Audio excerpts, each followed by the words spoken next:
Hello everyone, here's the Qingkai from Shanghai Institute of Microsystem and Information Technology. Today I would like to introduce our graphene and HBM wafer.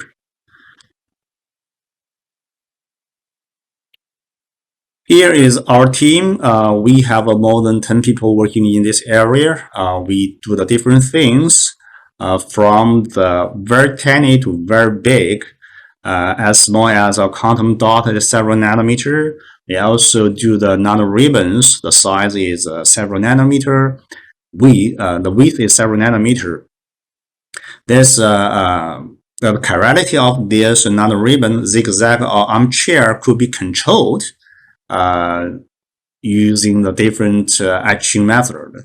And this nanoribbon, graphene nanoribbon, are embedded in the HBM substrate, so they have no problem about the edge dangling bond. So the performance of this nanoribbon is pretty good. We also do the graphene powder. The size could be from several hundred nanometer to several hundred micron. Could be very large powder, and the thickness is 1 nanometer, 1 layer to the more than 10 layers. We also do the wafer. Today I focus on the wafer, the graphene wafers. We also do the very big graphene on the substrate, on the metal, the copper substrate, could be the meter long or the row to row size. So the vision or the goal of our team is we could be the provider for the high quality graphene material in large scale. Okay, why? Okay, today I focus on the graphene wafer. Why graphene wafer? Okay, compare the graphene such as the graphene grow on the copper foil. What's the benefits of that? Okay, number one, it's a single crystal. It have no grain boundary. It has a low defect density, and it's very smooth.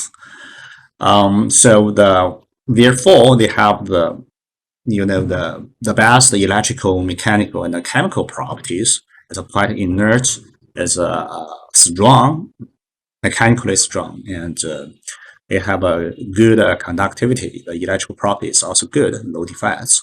So the graphene substrate, graphene wafer can be used for the different applications, such as it can be used as an epitaxial substrate.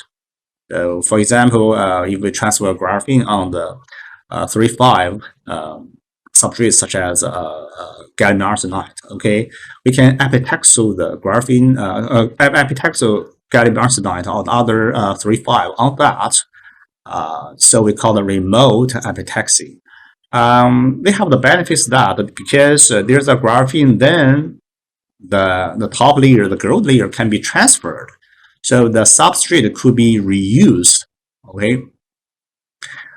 The graphene also can be used for the liquid cell, the electron microscope, the packaging material. For the liquid cell, the EM, we can use that to observe some biological sample, observe some chemical reaction in the liquid, such as the battery process of the such as some liquid chemical reaction. For this application, we need the material with a very high strength and very intact the atom arrangement. I mean, there's no leakage of a gas or leakage of the liquid from it, and it also should have a high thermal conductivity, because when the electron beam focus on the sample, it's quite hot.